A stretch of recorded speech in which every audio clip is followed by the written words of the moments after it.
Gorliz parkea.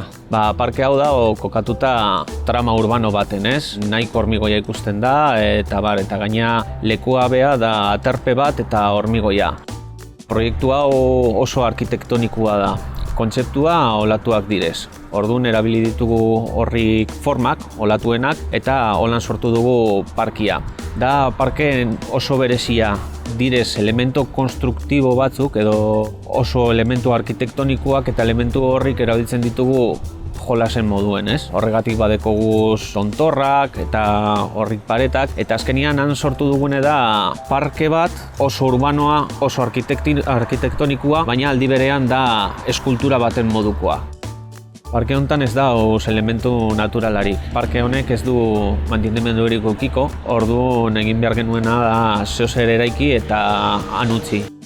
Parke honen abstrakzio bat egin dugu. Hartu dugu olatuaren kontzeptua eta barneratu dugu gure parkian. Horregatik holango forma ditugu. Beti dekoguz forma organikoak, ez? Eta handauzen paretek hori gure dute erreflejatzia, ez?